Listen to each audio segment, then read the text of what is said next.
hear the Savior say, thy strength indeed is small. Child of weakness, watch and pray. Find in me thine all in all. Selamat pagi saudaraku, selamat berjumpa. Baiklah, pada pagi ini kita akan merenungkan bagian firman Tuhan dari kitab 1 Korintus 15 ayat 3 dan 4. Sebelumnya kita satu di dalam doa. Bapa yang ada di surga, kami bersyukur karena Tuhan begitu mengasihi akan kehidupan kami. Saat ini bersama-sama kami akan merenungkan firman-Mu. Tuhan, sucikan dan kuduskan kami, dan tolong kami untuk dapat memahami kebenaran firman-Mu. Ampuni dosa kami, di dalam nama Yesus kami berdoa. Amin. Pembacaan firman Tuhan pada pagi ini 1 Korintus 15 ayat 3 dan 4 yang mengatakan, sebab yang sangat penting telah kusampaikan kepadamu, yaitu apa yang telah kuterima sendiri, ialah bahwa Kristus telah mati karena dosa-dosa kita sesuai dengan kitab suci, bahwa ia telah dikuburkan dan bahwa ia telah dibangkitkan pada hari yang ketiga sesuai dengan kitab suci.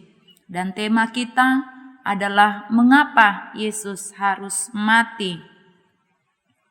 Paulus menyampaikan bagian dalam kitab 1 Korintus 15 ini yang merupakan suatu peringatan bagi dunia.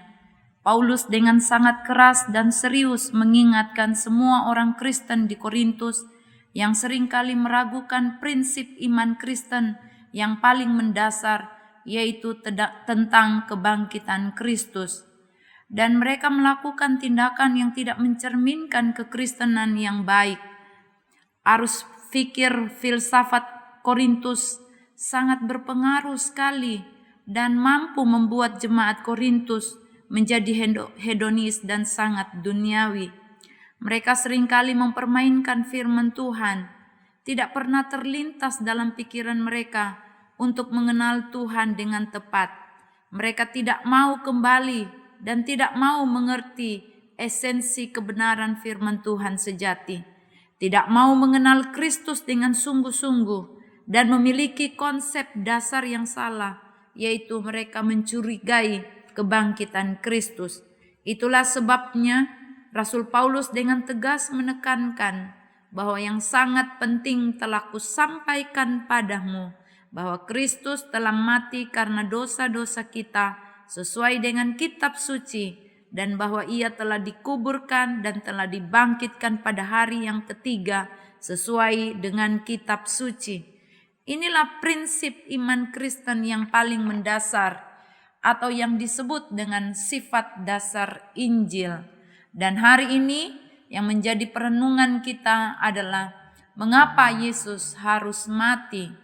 Tema kematian merupakan tema yang paling penting dalam kehidupan manusia. Anehnya, orang sangat takut untuk berbicara tentang kematian. Tetapi kematian adalah fakta yang tidak dapat dihindari. Pertanyaannya, mengapa manusia harus mengalami yang namanya kematian? Alkitab mengatakan, karena manusia sudah jatuh dalam dosa, melanggar perintah Allah. Kejadian 2 ayat 17, jangan makan buah pohon pengetahuan yang baik dan jahat itu, sebab pada hari engkau makan, pastilah engkau mati. Manusia yang berdosa harus dihukum, dan hukumannya adalah mati. Roma 6 ayat 23 mengatakan, sebab upah dosa ialah maut atau mati. Mati adalah keadaan terpisah dari Allah atau putus hubungan dengan Allah, keadaan yang sangat menyedihkan. Problem dosa adalah masalah bagi setiap manusia, tanpa terkecuali. Manusia yang berdosa adalah objek murka Allah yang harus dihukum mati. Dosa menyebabkan manusia terbelenggu. Untuk itu, bagaimana cara menyelesaikannya? Kalau ada orang yang mau mengganti, ia ganti untuk menerima hukuman, yaitu mati. Dan yang kedua, orang yang mengganti adalah ia harus tidak berdosa. Karena kalau orang berdosa mati, maka matinya itu untuk menggantikan kematiannya sendiri. Tapi kalau dia tidak berdosa, maka matinya itu menggantikan kematian orang yang tidak berdosa. Jadi, syarat untuk mengganti adalah yang pertama, harus manusia karena manusia yang berdosa.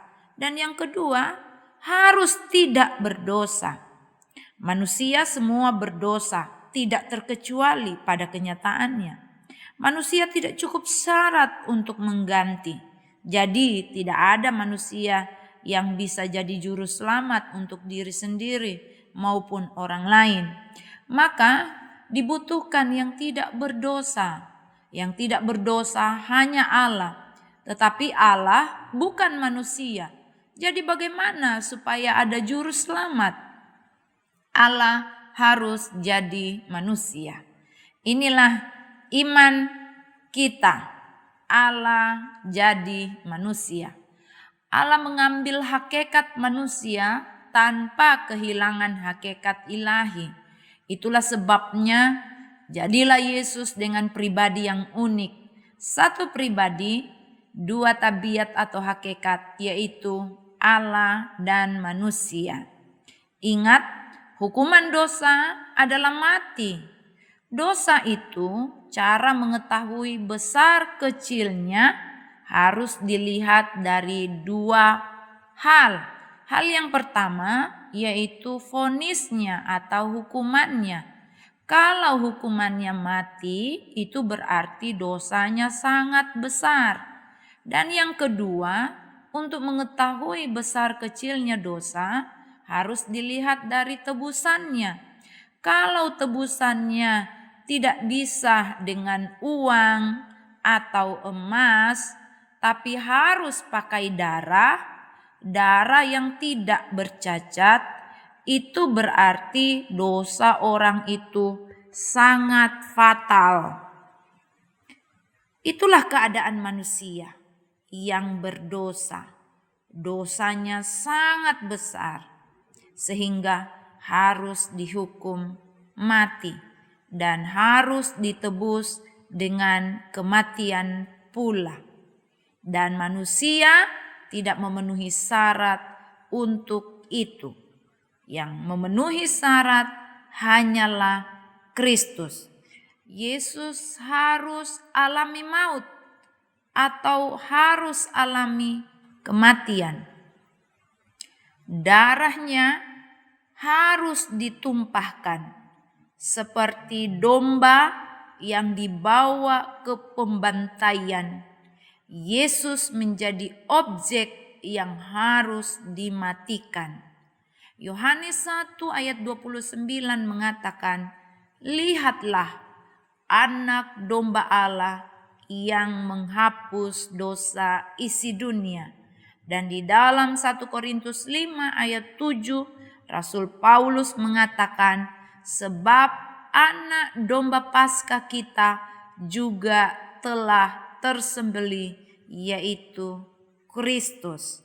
Ketika Yesus mati, selesailah hutang dosa kita. Haleluya, terpuji nama Allah. Itulah sebabnya di atas kayu salib Yesus mengatakan tetelestai atau sudah sempurna, sudah genap, sudah selesai. Inilah berita yang penting yang telah disampaikan oleh Rasul Paulus. Dan ini juga merupakan berita penting yang harus saudara dan saya sampaikan kepada orang lain. Sehingga orang lain boleh mengetahui, boleh memahami, dan boleh percaya siapa yang menyelamatkan manusia dari dosa. tentang Kristus yang mati, Kristus yang dikuburkan, Kristus yang bangkit. Kristus yang mati untuk menggantikan kematian kita, sehingga kita diselamatkan. Terpuji nama Tuhan. Haleluya. Amin. Tuhan memberkati kita sekalian. Mari kita satu di dalam doa.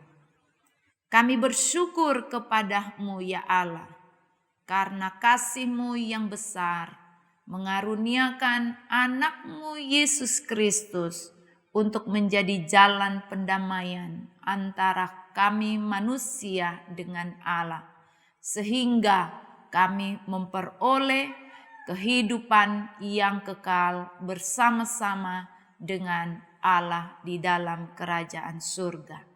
Biarlah berita baik ini kami boleh sampaikan kepada yang lainnya. Terima kasih Tuhan, kami puji muliakan Engkau. Di dalam nama Yesus Kristus kami berdoa. Amin.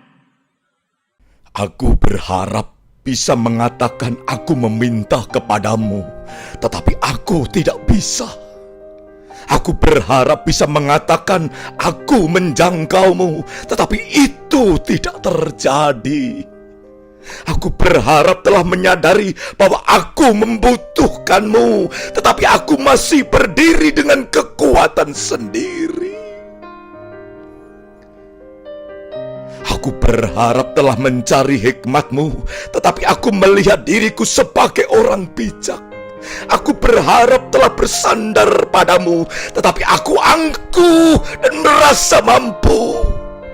Aku berharap mengarahkan pandangan padamu, tetapi aku terbuai dengan keinginanku sendiri. Aku berharap memulai setiap pagi denganmu, tetapi aku terlalu sibuk. Aku berharap mengakhiri malam denganmu, tetapi aku terlalu lelah. Aku berharap telah menyerahkan diriku pada tuntunan dan topanganmu, tetapi di cermin aku kelihatan seperti seorang yang tidak membutuhkannya. Aku lebih dewasa sekarang. Mungkin lebih banyak kehidupan di belakangku daripada di depanku. Aku meratapi penilaianku atas kekuatanku dan hikmatku. Penandaan yang kubuat bahwa aku benar, pencarianku akan kemandirian. Aku menyesali momen-momen yang hilang, kesempatan yang terlewatkan, mimpi-mimpi yang sekarang memudar. Aku akan menghabiskan hari-hariku dalam awan keputusasaan, mengutuki diriku sendiri, berharap mendapatkan kembali apa yang telah hilang selamanya. Jika bukan karena kasih karunia-Mu, aku tidak akan bisa memandang ke atas ketika melihat ke belakang. Engkau pergi ke kayu salib mengetahui setiap pilihan yang akan kubuat. Semua yang perlu ditutupi oleh belas kasih-Mu. Aku bisa jujur, berlutut, dan mengakui semuanya di hadapan-Mu. Dan aku bisa beristirahat karena kasih-Mu yang begitu terperinci, karena kasih-Mu yang memiliki kuasa yang begitu megah. Selama bertahun-tahun aku telah belajar bahwa untuk menemukan kekuatan ketika melihat ke belakang, aku membutuhkan kasih karunia untuk memandang ke atas.